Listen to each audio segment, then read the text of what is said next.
Assalamualaikum warahmatullahi wabarakatuh. Waalaikumsalam warahmatullahi wabarakatuh. Yang saya hormati Bapak Kepala Sekolah SD Negeri Sukasari 1. Yang saya hormati calon guru penggerak Bapak Wahyudin SPDI.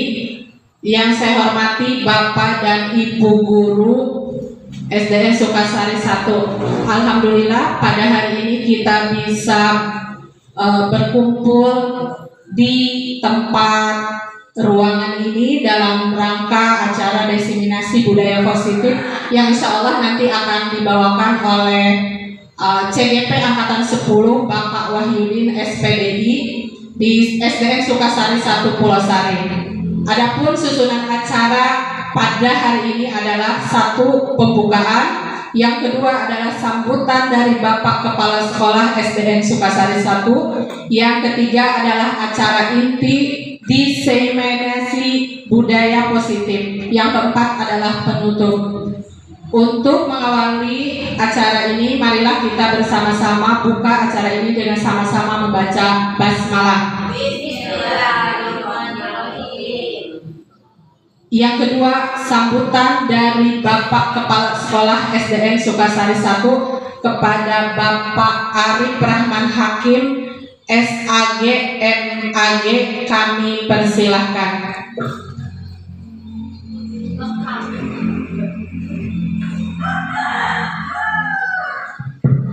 Bismillahirrahmanirrahim. Assalamualaikum warahmatullahi wabarakatuh. Waalaikumsalam warahmatullahi wabarakatuh. Alhamdulillah wassalatu wassalamu ala Rasulillah, amma ba'du. Bapak Ibu guru di SDN Sukasari 1 yang saya hormati, khususnya untuk Pak Wahyu sebagai CGP Angkatan 10 yang insya Allah hari ini akan melaksanakan diseminasi budaya positif. Ibu Bapak sekalian, tiada kata yang paling indah terucap untuk hari ini kecuali puji dan syukur kehadirat Allah Subhanahu wa Ta'ala. Alhamdulillah di hari ini kita bersama-sama bisa hadir bersama-sama dalam mengikuti aksi nyata yang dilakukan oleh CGP Angkatan 10 untuk bersama-sama melaksanakan diseminasi budaya positif di sekolah. Salawat beserta salam semoga tercurah kepada Habibur Nabi Muhammad Sallallahu Alaihi Wasallam, kepada keluarganya, kepada sahabatnya, dan kepada kita semua. Amin ya rabbal alamin. Ibu bapak sekalian, diseminasi budaya positif di sekolah Sukasari 1 ini mungkin bukan sesuatu yang baru. Itu pernah dilaksanakan oleh CGP Angkatan sebelumnya, Angkatan 9, kemudian sekarang Angkatan 10. Jadi kalau ibu bapak sekalian berbicara tentang budaya positif, maka ibu bapak sekalian berarti sudah paham tentang apa itu budaya positif, bagaimana budaya positif itu diterapkan di sekolah, dan bagaimana kita menjadikan budaya positif itu menjadi sebuah karakter yang menjadi sesuatu yang menjadi habit di sekolah kita, menjadi sebuah kebiasaan di sekolah kita. Ini adalah sebuah aksi nyata yang harus dilakukan oleh Pak Wahyu sebagai calon guru penggerak Angkatan 10 di modul 1.4 kalau tidak salah. Nah, bagaimana penerapan budaya positif dan bagaimana diseminasi yang akan dilakukan oleh Pak Wahyu sebagai salah satu bentuk pengimbasan, sebagai salah satu bentuk implementasi bahwa Pak Wahyu sudah memahami modul 1.1 sampai 1.4 dan harus mendiseminasikan, harus mengimbaskan, harus menularkan kepada sekolahnya. Disiplin positif, bagaimana kita menerapkan disiplin tanpa hukuman kepada anak-anak, karena biasanya kita yang namanya disiplin penegakan hukum itu pasti dengan adanya hukuman. Di dalam budaya positif itu nanti Pak Wahyu akan membahas bagaimana sebuah kesalahan siswa itu dibangun dan direkonstruksi oleh siswa supaya siswa itu tidak melakukan, dan kita sebagai guru hanya mengarahkan bagaimana membangun kesadaran bagi anak dengan teori segitiga restitusi. Nanti untuk lebih jelasnya, sebagai bentuk aksi nyata diseminasi budaya positif, nanti akan Pak Wahyu akan memaparkan seperti apa budaya positif dan bagaimana prakteknya di sekolah. Mungkin ini saja sambutan dari saya sebagai kepala sekolah. Pada dasarnya saya mengapresiasi kepada guru yang mau bergerak maju, dan mudah-mudahan bisa menularkan kepada kita ikut program pendidikan guru penggerak di tahap-tahap yang selanjutnya. Terima kasih. Assalamualaikum warahmatullahi wabarakatuh.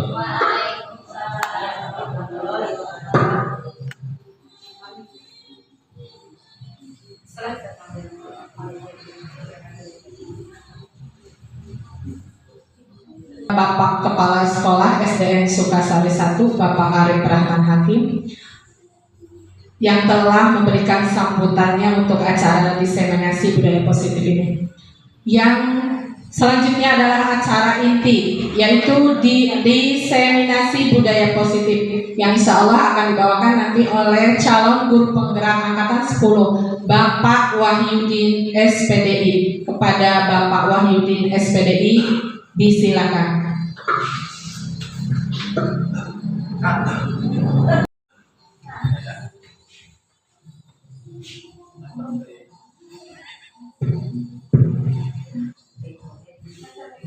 Assalamualaikum warahmatullahi wabarakatuh. Waalaikumsalam warahmatullahi wabarakatuh.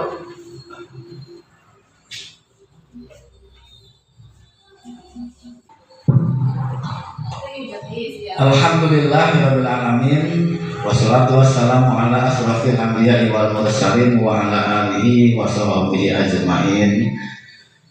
Terima kasih kepada Bapak Kepala Sekolah.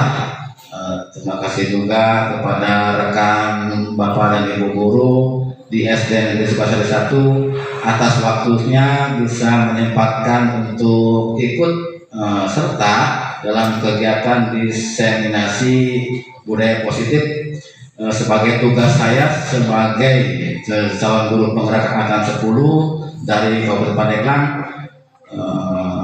Dan saya harap kita semua bisa berperan aktif, ya. Pak Samsul, Ustadz, Bu Ella, semuanya bisa berperan aktif. Kita berdiskusi, menyampaikan pendapat-pendapatnya, karena budaya positif ini sangat penting ya bagi kita untuk diterapkan di sekolah, diterapkan di kelas masing-masing. Selanjutnya, izinkanlah saya untuk memperkenalkan diri. Di sebelah kanan ada fasilitator kami dari Jogja, yaitu Ibu Sri Rezeki, dan di sebelah kiri saya itu ada Ibu Imam Mulyati sebagai pengajar praktik yang sudah 2 kali ya mengunjungi saya di sini dan juga bertemu dengan Bapak Ibu guru semua. Dan di sebelah kanan, di sebelah tengahnya itu adalah calon guru penggerak angkatan 10. Mudah-mudahan setelah calon menjadi guru penggerak. Amin. Bapak Ibu sekalian, pada hari ini materi yang akan saya sampaikan adalah yang pertama disiplin positif dan nilai-nilai kebajikan universal. Yang kedua, teori motivasi, hukuman, dan penghargaan. Yang ketiga, kebutuhan dasar manusia, dan 5 posisi kontrol guru. Yang keempat, keyakinan kelas dan simulasi. Nanti kita simulasi ya bagaimana menyusun keyakinan kelas. Dan yang terakhir adalah segitiga restitusi dan simulasi. Kita kan sudah sering membicarakan tentang restitusi, tapi kita berbicara tentang restitusi, tapi kita melupakan tentang keyakinan kelas. Karena sebelum melakukan restitusi itu harus ada dulu keyakinan. Tujuan pembelajarannya adalah Saya berharap setelah diseminasi ini Bapak Ibu dapat menjelaskan teori kontrol menurut Dr. William Glasser serta miskonsepsi yang terjadi dalam kehidupan sehari-hari. Juga Bapak Ibu dapat menjelaskan perubahan paradigma stimulus respon kepada teori kontrol. Harapan yang kedua yang saya harapkan dari peserta adalah dapat menjelaskan makna disiplin positif serta kaitannya teori kontrol dengan 3 motivasi perilaku manusia. Peserta dapat menjelaskan pentingnya memilih dan menentukan nilai-nilai kebijakan yang akan diyakini dan disepakati. Yang keempat, peserta mampu mempraktikkan penyusunan keyakinan kelas atau keyakinan sekolah. Dan harapan yang terakhir adalah peserta mampu mempraktikkan segitiga restitusi. Siap Bapak Ibu? Siap ya? Nah, tapi sebelum kita menuju ke inti pembelajaran, saya harap Bapak Ibu bisa kan berdiri berdampingan, berdua-dua. Boleh silakan Pak Ustadz Samsul berdiri berdampingan. Berdirinya berhadapan gitu ya, berhadapan. Nah, ya. Coba sekarang setelah berhadapan, Bapak Ibu menatap mata rekan Bapak Ibu sambil mengharapkan apa yang ingin ada dalam diri rekan kita. Tatap matanya. Ingin seperti apa? Pak Samsul, saya Pak Samsul, harapnya Pak Samsul menjadi guru yang aktif. Itu Pak Samsul bilang. Ayo, sambil ngomong, sambil berbicara. Ingin menjadi guru yang aktif.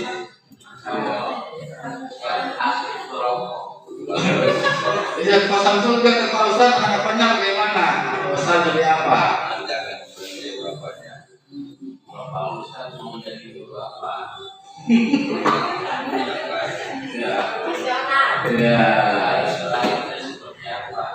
Ya, terima kasih ya. Tepuk tangan dulu. Jadi kita tuh rekan-rekan kerja ya, itu harus bisa saling memandang mata ya, supaya kita tahu apa yang diharapkan rekan kita, apa yang diharapkan rekan kita terhadap diri kita. Kembali ke topik konsep inti dari budaya positif. Nih, ini ada 8 ya konsep intinya. Yang pertama adalah perubahan paradigma belajar. Ini kan sudah sering kita dengarkan perubahan paradigma. Terus disiplin positif, ada nilai-nilai kebajikan, kebutuhan dasar manusia, motivasi perilaku manusia, posisi kontrol guru, keyakinan kelas, dan segitiga restitusi. Menurut Bapak Ibu, dari ke-8 konsep ini berharga pribadi. Satu orang pendidik tugasnya adalah merayu Bu Ella supaya membuka kepalanya. Kan orang berharga kan? Silakan sekarang merayu bagaimana? Apa yang dalam emas? Bu Ella, maukah kamu membuka kepala tanganmu ini? Oh, tidak. Kenapa?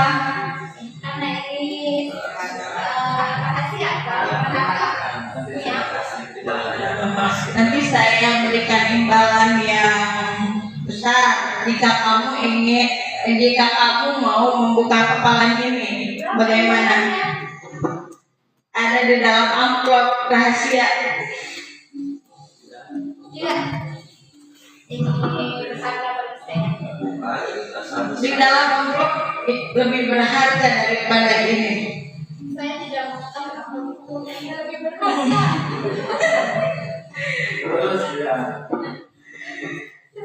Kamu tetap pada pendirianmu.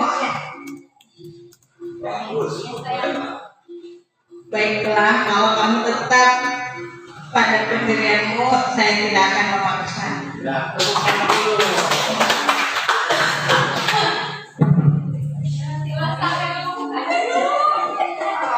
Nah, dari permainan kepalan tangan itu, ketika Bu Ella memegang sebuah barang berharga dan dirayu oleh Bu Lili, itu ternyata ada filosofinya. Ya. Jadi ketika orang yang memegang kepalan tangan yang berharga, itu dia itu memiliki motivasi diri. Jika tidak mau membuka, walaupun dirayu, diancam, tetap tidak akan membuka. Ya. Tapi ketika orang itu motivasinya ingin membuka, memberikan, walaupun belum dirayu, tapi langsung membuka. Begitu juga seperti murid. Murid itu kadang-kadang nurut, kadang-kadang rada degel, kadang-kadang gesek, ya kan? Begitu kan? Itu karena ada motivasi dari dirinya. Ketika datang, lamun dirina bager, tidak perlu diperintah, langsung nyapu, ya kan? Itu karena ada motivasi dalam dirinya. Seperti itu. Itu maksud dari permainan perantangan. Kadang-kadang murid datang, waktunya tiket, tapi harus disuruh-suruh, dicari-cari. Itu karena motivasi dalam dirinya itu sedang hilang, sedang keluar dari tracknya. Maka guru itu harus mengembalikan motivasi diri murid ke jalannya. Ya. Miskonsepsi teori kontrol. Guru mengontrol murid, sepakat tidak? Guru mengontrol murid. Mas Samsul sepakat? Ustaz?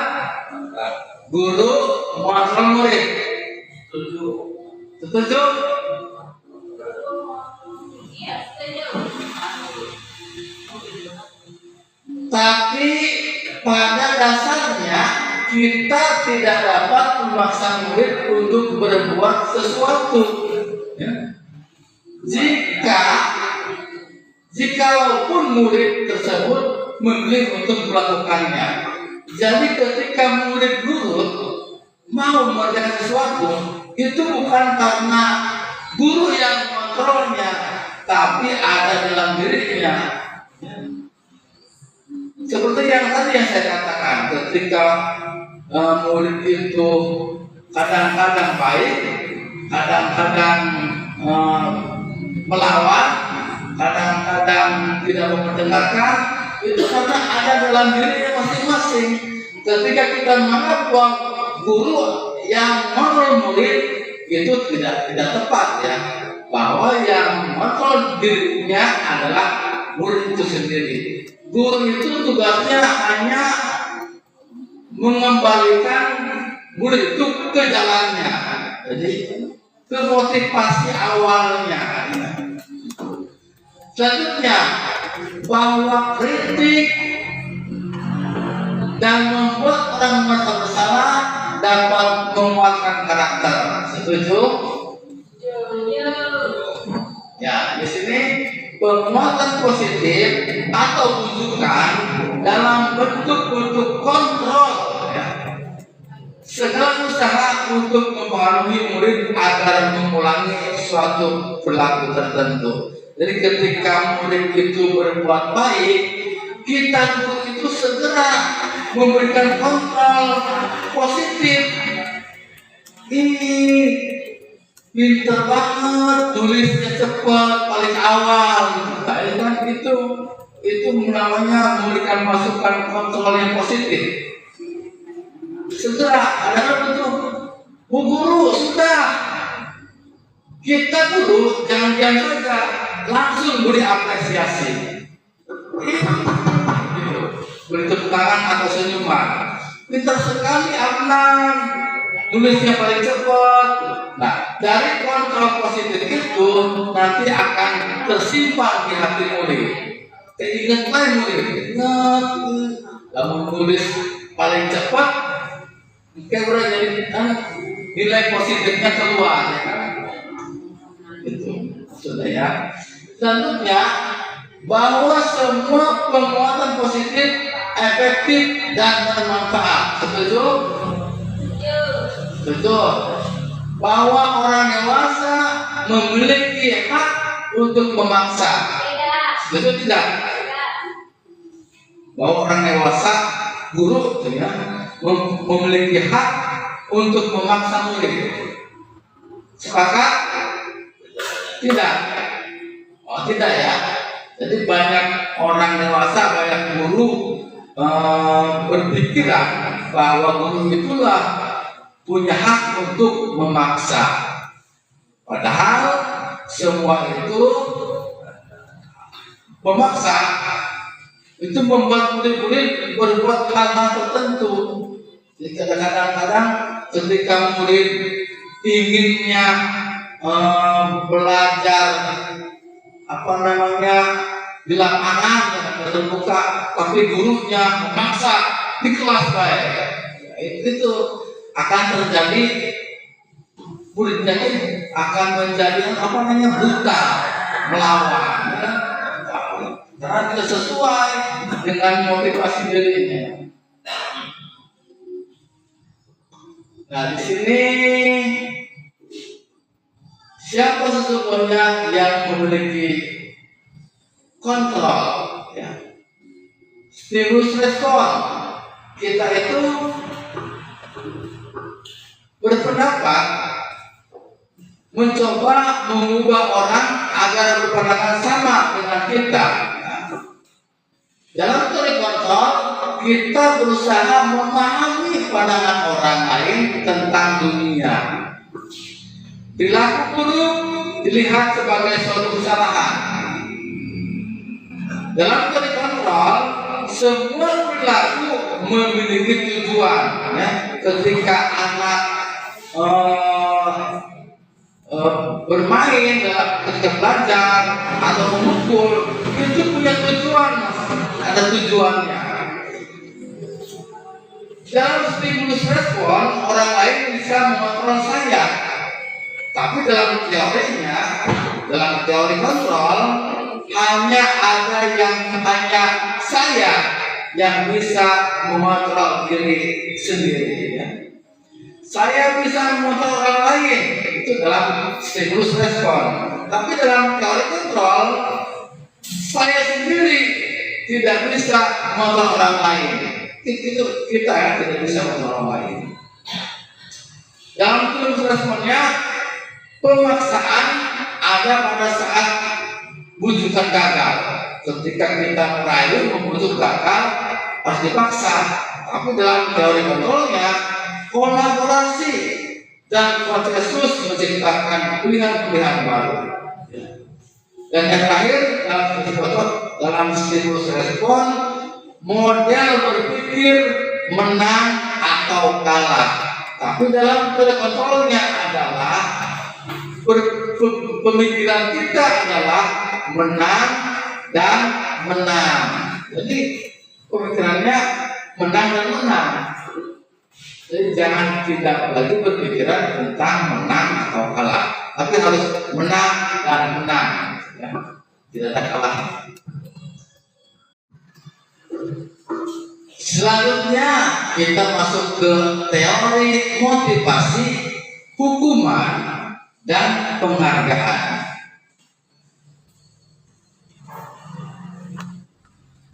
Ada motivasi intrinsik, motivasi di dalam diri, ada motivasi ekstrinsik, motivasi dari luar. Nah, motivasi dari luar itu seperti untuk menghindari ketidaknyamanan atau hukuman. Ya. Yang kedua, untuk mendapatkan imbalan atau penghargaan dari orang lain. Itu motivasi eksternal, motivasi dari luar. Jika motivasi intrinsik adalah motivasi dari diri sendiri. Coba saya mau nanya nih, pada ibu semua dan Bapak Guru, ketika ikut diseminasi ini karena ada motivasi dari luar atau dari dalam? Ini kenapa dari luar motivasi ini?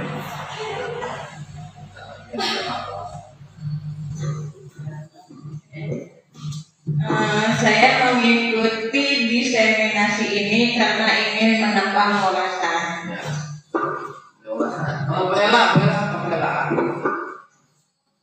Karena ada kelas sekolah, karena menambah makan siang. Karena ingin menjadi pintar, mengikuti Pak Wahyu, mengikuti CGP. Jadi itu semua kita harus tahu ya, mana motivasi dari luar ekstrinsik, mana motivasi dari dalam. Jika kita mengikuti sebuah kegiatan apa saja, jika kita mengharapkan imbalan karena siap dihukum, karena takut dimarahi pimpinan, itu berarti motivasi kita masih dari luar. Tapi ketika kita melakukan sesuatu, ibadah, ajar, pengajian, ya, apapun, jika motivasi dari dalam, tidak mengharapkan imbalan, itu berarti motivasi intrinsik. Begitu juga murid-murid kadang-kadang ketika mengerjakan PR itu karena keinginan sendiri, karena ada ancaman dari gurunya, karena ada hadiah. Kita dulu harus membiasakan kepada murid supaya motivasinya itu ada di dalam dirinya. Jadi jangan sampai karena murid itu aktif karena mendapatkan hadiah, karena mendapatkan pujian, atau karena diancam dapat hukuman. Jadi itulah motivasi intrinsik yang harus ditumbuhkan dalam murid. Motivasi dari dalam. Nah, di sini ada motivasi perilaku manusia, ada hukuman, konsekuensi, ada restitusi. Hukuman, berikan hukuman. Hukuman itu biasanya datangnya tiba-tiba. Ada murid terlambat, tiba-tiba oleh kita dulu langsung dihukum, usap, ya. Besoknya lagi, terlambat lagi. Kenapa terlambat? Nyapu, ngepel. Jadi itu hukumannya datang tiba-tiba, tidak ada kesepakatan. Berbeda, ya. Ada juga dengan konsekuensi. Konsekuensi itu terencana. Diterencana, disepakati. Anak-anak, ayo kita buat peraturan kelas. Peraturan seperti apa yang diinginkan anak-anak? Anak-anak menulis ingin belajar membawa HP, tempel, pukul, itu sama saja dikumpulkan. Setelah itu nanti dibuat sebuah konsekuensi, sebuah aturan. Bila semua aturan itu dilakukan atau dibentuk secara bersama-sama, maka otomatis murid juga akan ikut konsekuensinya. Karena aturannya itu dibuat bersama-sama. Berbeda dengan hukuman. Hukuman dibuatnya sepihak, ya kan? Sepihak. Murid tidak diajar. Datang tepat waktu, tapi murid tidak diajak membuat aturan, itu hukuman. Ada juga restitusi. Restitusi itu ada proses kolaborasi, menciptakan kondisi bagi murid untuk memperbaiki kesalahan. Ada proses kolaborasi yang mengajak murid untuk mencari solusi. Jadi ketika restitusi nanti, Bapak Ibu guru harus membuat sebuah percakapan bagaimana mengembalikan murid untuk memperbaiki kesalahan dan mengajarkan murid untuk mencari solusi dari kesalahannya. Coba sekarang terbaca kan? Mencatat 100 kali di dalam buku kalimat saya tidak akan terlambat lagi. Ini maksudnya hukuman atau konsekuensi? Satu. Beda apa maksudnya? Yang kedua, lari mengelilingi lapangan basket 2 kali karena terlambat hari ke sekolah. Yang kedua, hukuman. Yang ketiga, murid diminta untuk push up 15 kali karena tidak menggunakan masker. Hukuman. Menggantikan kertas tugas teman yang telah dicoret-coret. Konsekuensi. Membersihkan tumpahan air di meja tulis karena tersenggol pada saat belajar. Konsekuensi ya. Murid disuruh untuk tidak mengenakan sepatu seharian di sekolah karena tidak mengenakan sepatu hitam. Hukuman. Yang terakhir, lari mengelilingi lapangan basket 2 kali karena amat 10 menit untuk pelajaran PJOK. Hukuman. Coba kita cek jawaban Bapak Ibu semua. Yang pertama hukuman, konsekuensi, hukuman, dan yang kelima lari mengelilingi lapangan basket 2 kali karena selama 10 menit untuk pada PJOK, itu termasuk konsekuensi. Kenapa itu yang pertama disebut hukuman? Karena tidak ada kesepakatan. Ya. Dijual buku batu tak nulis, buku tak lupa. Iya, tidak apa-apa. Menggantikan kertas tugas teman yang telah dicoret-coret. Jadi mengganti. Itu namanya konsekuensi. Tidak ada hukuman. Ketika lari mengelilingi lapangan basket 2 kali karena selama 10 menit untuk pelajaran PJOK, itu termasuk konsekuensi. Ya. Karena di dalam pelajaran PJOK itu bisa jadi di situ ada kesepakatan dalam pelajaran PJOK, atau misalkan Ustaz pelajarannya PAI di kelas 1 ada kita membuat sebuah kesepakatan dengan kelas 1. Misalkan kalau terlambat membaca surat Al-Ikhlas 3 kali misalkan. Kalau di kelas tinggi, kelas 5, kelas 6, kelas 4 itu beda kan konsekuensinya. Misalkan kalau terlambat membaca surat Yasin misalkan, itu kan ada konsekuensinya yang sudah dibuat. Ada kesepakatan berbeda. Ya. Seperti ini, seperti guru PJOK juga, mereka itu sudah buat kesepakatan bahwa bila terlambat harus mengelilingi lapangan basket 2 kali, kan olahraga. Kecuali kalau terlambatnya pelajaran PAI disuruh lompat lapangan, padahal itu bukan konsekuensi, ternyambung kan, tidak ada kaitannya dengan PAI, ternyambung. kebutuhan dasar manusia dan 5 posisi kontrol. Cepat ya. Kenapa Bu?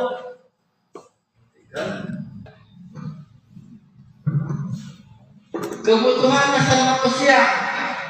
Coba menurut Bapak Ibu, apa sih kebutuhan dasar manusia? Wela apa? Kebutuhan dasar.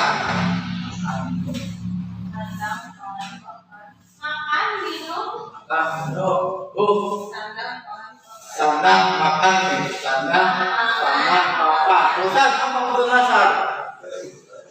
Itu saja. Bu, kebutuhan dasar apa? uang, Bu. Ya, ini ya. Kebutuhan dasar manusia adalah segala sesuatu yang kita lakukan untuk mendapatkan apa yang kita inginkan. Seluruh tindakan yang kita lakukan memiliki tujuan tertentu, dan semua usaha terbaik yang kita lakukan adalah dalam rangka agar kebutuhan dasar kita itu terpenuhi. Ketika tiba-tiba saya semalam, istri saya nangis sedih. Ternyata ada kebutuhan dasar yang belum terpenuhi. Apa saja itu?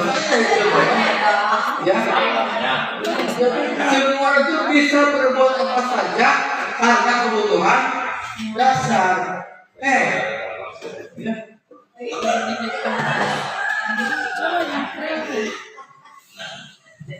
Nah, di sini 5 kebutuhan manusia. 1, bertahan hidup. Seperti apa? Makan, pakaian, tempat tinggal, keamanan, kesehatan. Itu bertahan hidup. Jadi ketika anak itu sakit, jangan diberi hukuman. Tidak sekolah karena mereka sedang bertahan hidup terus menjaga kesehatan sakit Pak. Yang kedua adalah kasih sayang dan rasa terima. Yang ketiga penguasaan, kebebasan dan kesenangan. Kira-kira dari 5 kebutuhan dasar manusia ini mana yang ingin selalu ada? Bapak Ibu? Kasih sayang dan semuanya kan membutuhkan kan rasa diterima, dipedulikan, berbagi, bersama, menjadi bagian dalam kelompok. Itu kasih sayang dalam rasa diterima. Itu salah satu kebutuhan dasar manusia. Ketika murid juga butuh kasih sayang, ya kasih terima, dipedulikan, dipercayai murid. Bu, gitu. Halo, gitu ya. Lu peduli kalian bersama. Ada juga penguasaan. Harga diri, keinginan untuk dianggap, memimpin, berprestasi, diakui, didengar, itu namanya penguasaan. Ada kebebasan dan kesenangan. Nah, sekarang coba lihat. Ada kasus nih. Ibu Juleha, guru kelas, sedang bingung menghadapi pula salah satu murid di kelasnya. Tommy namanya Tommy. Si Tommy ini beberapa anak telah mengeluh. Tommy yang sering meminta bekal makan siang temannya. Mereka dengan paksa, jika Anda menghadapi situasi seperti ini, menurut Anda kira-kira apa alasan Doni melakukan hal ini? Jadi Doni ini selalu minta bekal temannya, gitu ya. Kira-kira apa sih? Iya, si Doni ini tindakan kita sebagai guru ke Doni itu bagaimana? Kira-kira apa alasan ini? Alasan ada itu. Si Tommy ini ketika buka bekal, Tommy sok mereka angkat gitu lah. ke teman-temannya, minta terus. Kira-kira apa tuh alasan di Tom itu? Nah, karena mungkin bisa double bekal. Jadi di sini bisa karena Tom ini lapar, karena orang tuanya tidak membawakan bekal makanan. Alasannya kan, jadi sebelum kita menghukum, tanya dulu, Tommy, kenapa kamu mengambil makanan teman kamu? Tanya dulu, Bu, saya sama ibunya nggak dibawa nggak dibawain bekal, saya lapar. Lalu setelah itu dilakukan percakapan apa? Restitusi, gitu ya. Nanti itu latihan. Alasan yang kedua, aku bisa karena karena temannya itu jadi takut diancam temannya, karena si Tommy ini memiliki kebutuhan dasar kekuasaan.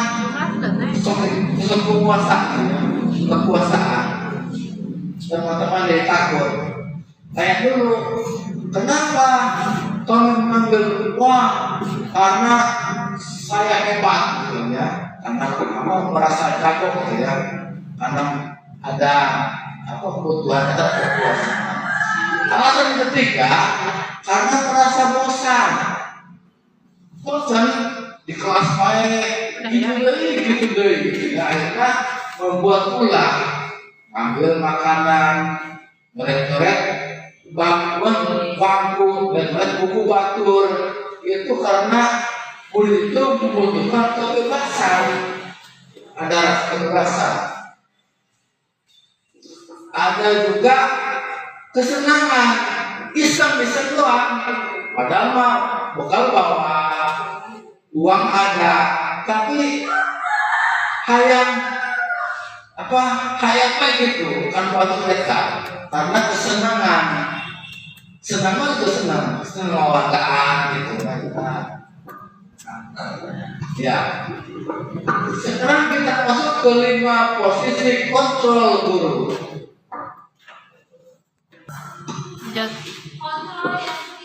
Ya, 5 posisi kontrol guru itu ada penghukum, pembuat merasa bersalah, ada teman, pemantau, dan manajer.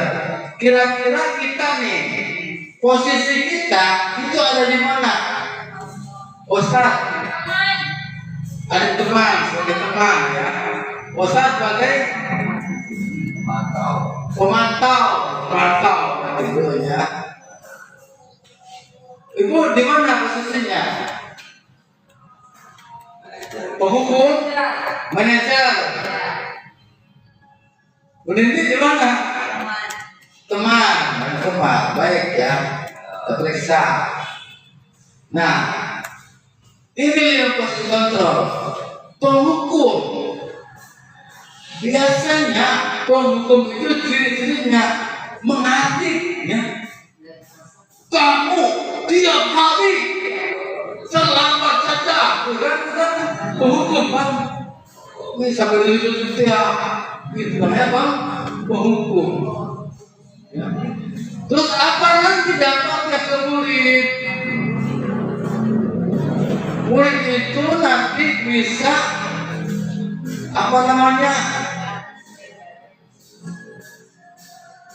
murid akan mengulangi lagi kesalahannya. Jadi tidak ada kejalannya, malah akan semakin memberontak,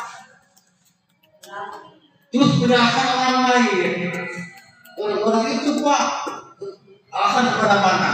Itu kan jika kita posisinya sebagai penghukum, ada posisi kita guru sebagai pembuat rasa bersalah. Biasanya kalau pembuat rasa bersalah suaranya lembut. Kamu gitu ya, sudah ada. seharusnya ibu kecewa sama kamu. Suaranya lembut tapi menusuk ke hati, nyelekit gitu ya.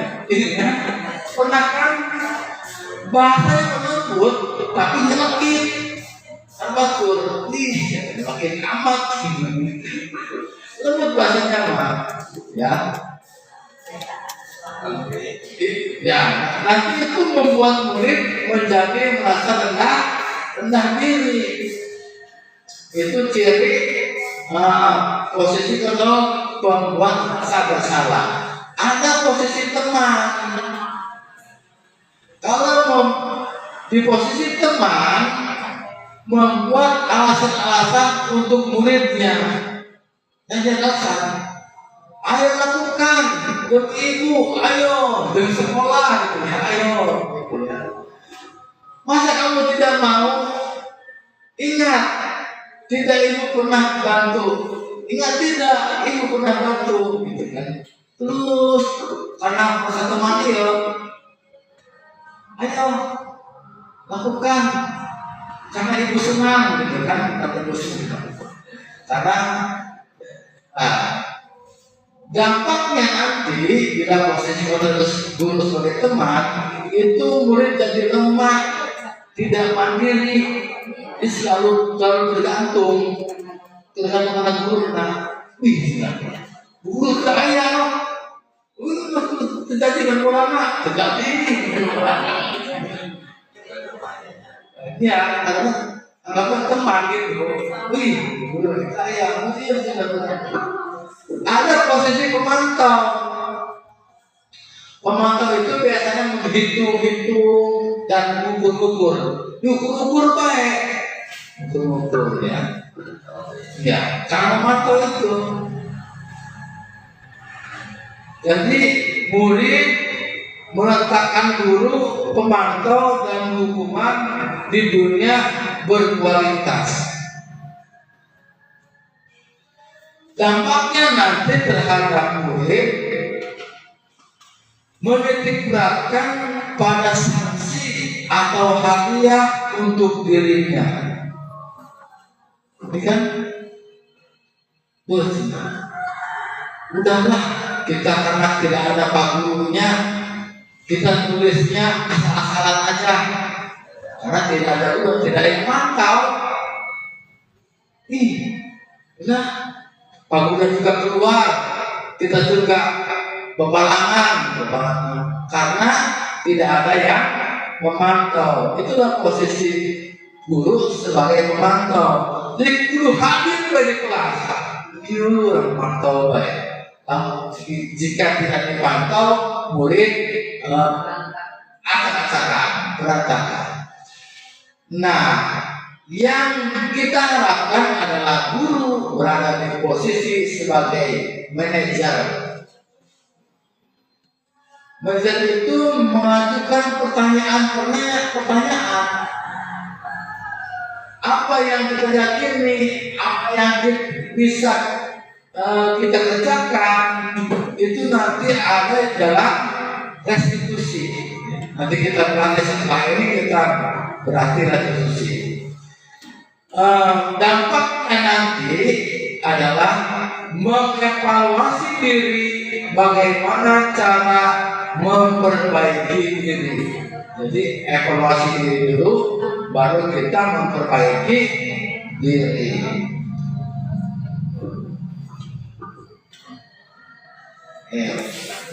Contohnya ya, hormat pada bendera selama 1 jam. Apa itu maksudnya? Ke penghukum. Berapa kali Bapak Ibu harus memberitahu kamu selalu saja mengecewakan Bapak Ibu guru. Itu apa namanya? Kamu mengecewakan, menganggap orang lain itu mengecewakan.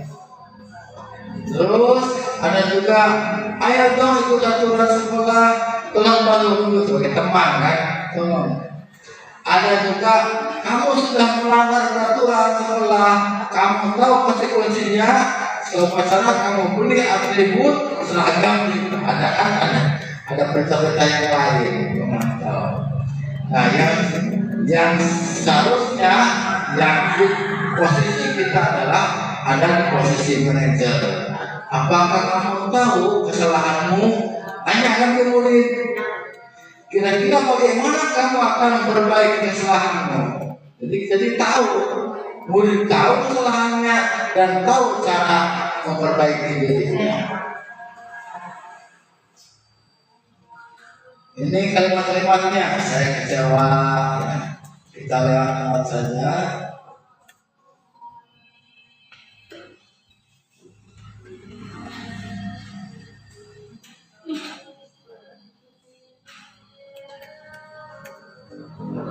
Ya, berikutnya.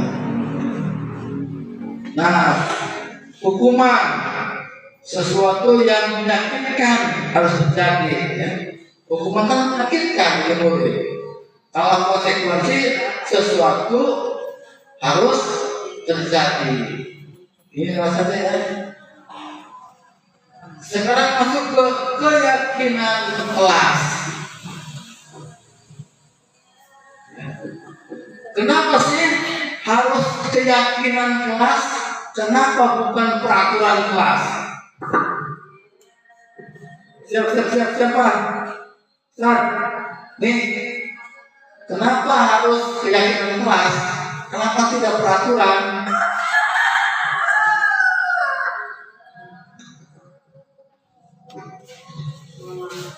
Peraturan dibuat hanya untuk dilanggar.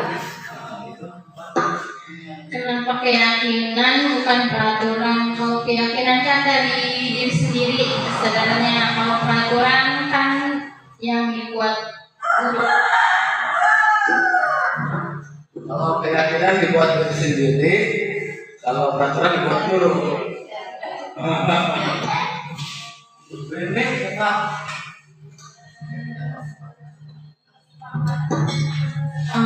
Kalau keyakinan berasal dari kesepakatan bersama, kalau peraturan sepihak.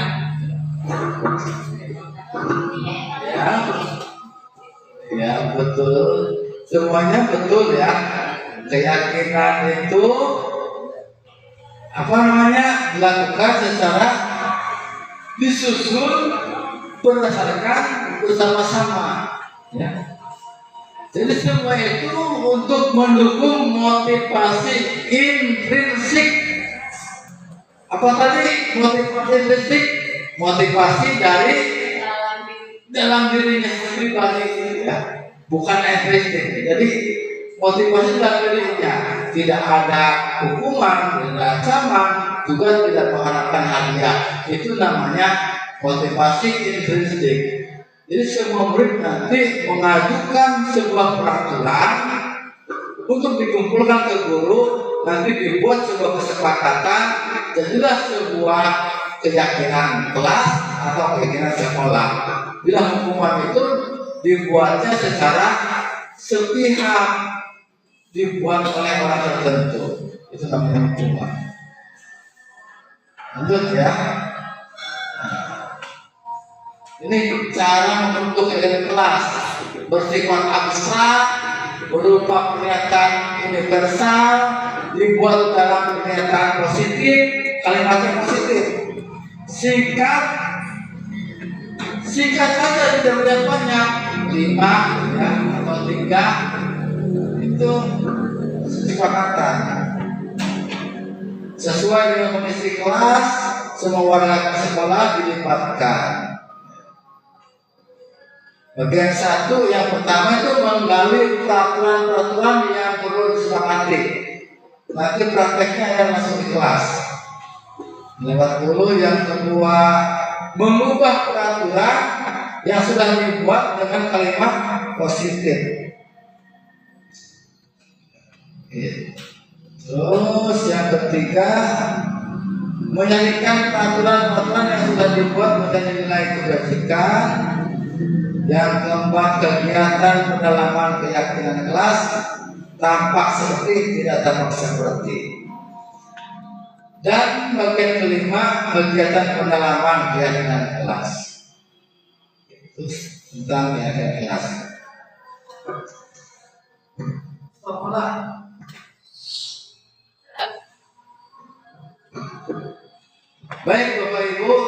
selanjutnya adalah segitiga restitusi. Coba sekarang bayangkan dulu apa sih itu restitusi. Restitusi apa? Restitusi. Bayang?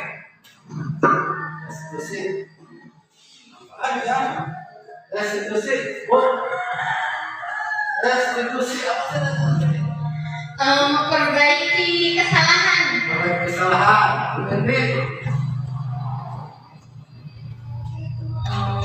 apa ya? Mengganti kerugian kalau dalam hukum. nanti kemudian bosan apa restitusi? Restitusi. Jadi restitusi itu adalah menciptakan kondisi bagi murid untuk memperbaiki kesalahannya. Jadi murid yang perbaikinya, bukan guru. Guru mah hanya mengembalikan murid ke jalannya. Jadi ketika murid sudah melakukan kesalahan, murid akan kembali ke jalannya dengan karakter yang lebih kuat. Jadi kan kita harus sepakat bahwa guru itu tidak bisa mengontrol murid. Guru tidak bisa merubah murid, kan? Karena menurut Ki Hajar Dewantara, guru adalah menuntun murid, menuntun gitulah, ya. Menuntun ya, bukan mengarahkan. Ditanya, seperti murid itu seperti bibit padi, bibit jagung. Kalau kita bibit padi ditandur, ya kan, di lahan basah. Kalau bibit jagung di lahan kering, ya kan, beda-beda macamnya. Itu murid ya, macam-macam. Kita harus menuntun dua-duanya. Seperti restitusi juga. Ketika murid membuat kesalahan, berarti itu keluar dari jalan. Melenceng. Tugas guru adalah mengembalikan ke jalannya. Baliknya ke jalannya, dikembalikan. Ya, bimbing lagi. Karena murid itu punya motivasi masing-masing, punya keinginan masing-masing. Nah, ini segitiga restitusi. Segitiga itu maksudnya ada 3 tahapan ya. Segitiga ini ada 3 kegiatan. Pertama, menstabilkan identitas. Kedua, validasi tindakan yang salah. Yang ketiga, menanyakan keyakinan. Berarti sebelum restitusi harus dibuat keyakinan jelas, keyakinan sekolah dulu. Atau bagaimana restitusi ini akan diterapkan karena tidak ada kesepakatan dulu kita buat, barulah melakukan restitusi.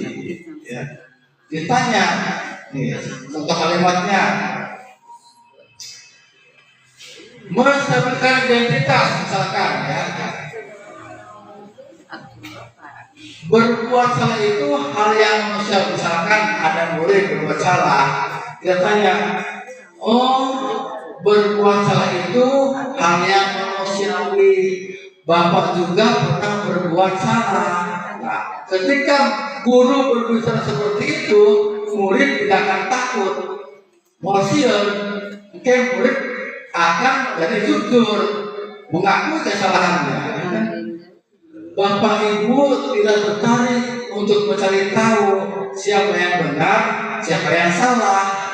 Jadi itu tidak tertarik, tidak perlu mencari tahu siapa yang benar, siapa yang salah. Tapi bagaimana murid itu kita stabilkan identitasnya supaya murid mengakui kesalahannya, stabil identitasnya. Kemudian validasi tindakan yang salah. Kamu pasti punya alasan mengapa melakukannya. Kan murid itu punya alasan. Kenapa murid main lempar-lemparan? Kenapa murid menangisi teman, itu kan pasti punya alasan. Maka tugas kita adalah validasi tindakan yang salah, supaya murid itu mau meyakini atau memvalidasi bahwa tindakannya itu adalah salah. Yang ketiga adalah menanyakan keyakinan. Nah, ditanya apa nilai yang kita raih sekolah, tanya dulu nilai-nilai apa yang telah kita sepakati. Terus keyakinan mana yang telah kamu langgar. Ya. Ditanyalah keyakinannya. Apa yang kamu rasakan ketika kamu melakukan itu? Tanya. Kenapa? Apa yang kamu rasakan bila kamu dibuat tangis oleh teman kamu? Jadi pasti mereka akan tahu bagaimana rasanya ditangisi oleh teman. Seperti itulah bagaimana caranya menanyakan keyakinan.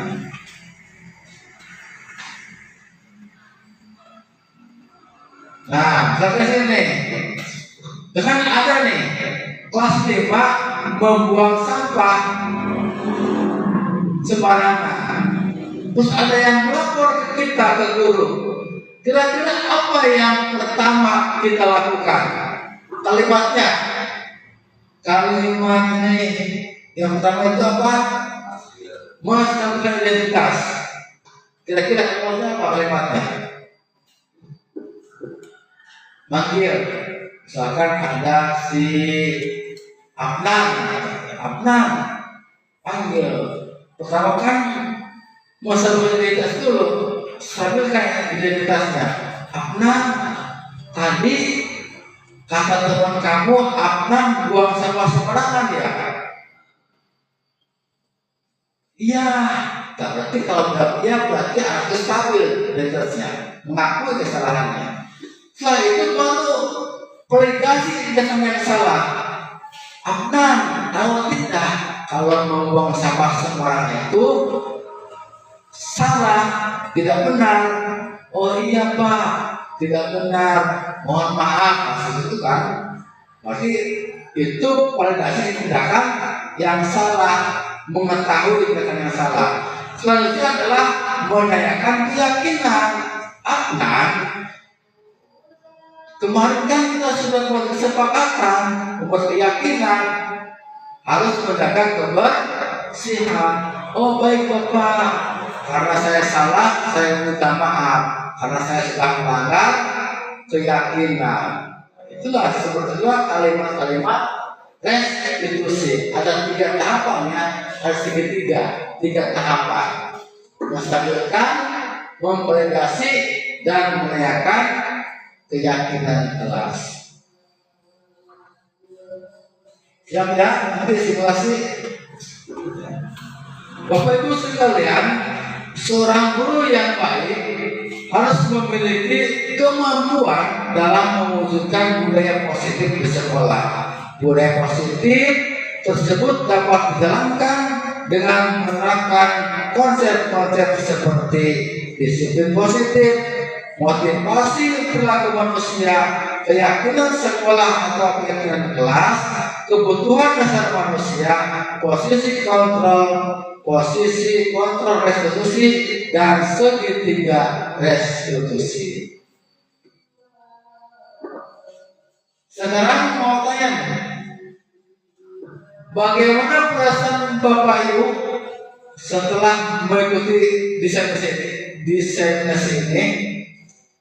Hal baru apa yang didapatkan dan yang terakhir apa rencana ke depan? Dimulai dari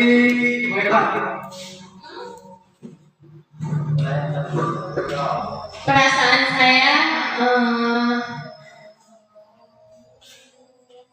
bagaimana perasaan Anda? Merasa senang, bahagia, menambah wawasan dan pengetahuan. Hal-hal baru yang didapatkan, lebih banyak mengetahui tentang siswa. Rencana ke depan menerapkan institusi tersebut.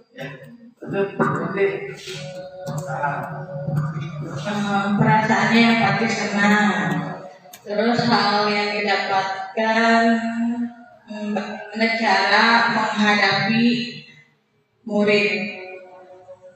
Terus rencana ke depan, menerapkan hal-hal positif yang lebih baik.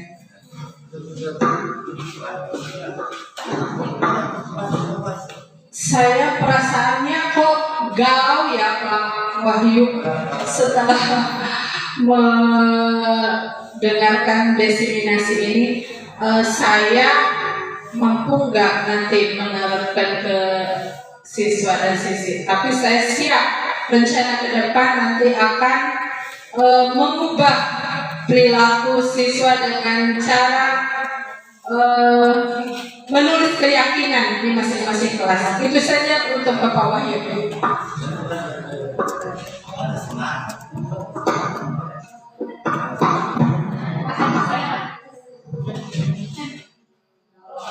Baik, Bapak Ibu, terima kasih. Terima kasih atas refleksinya.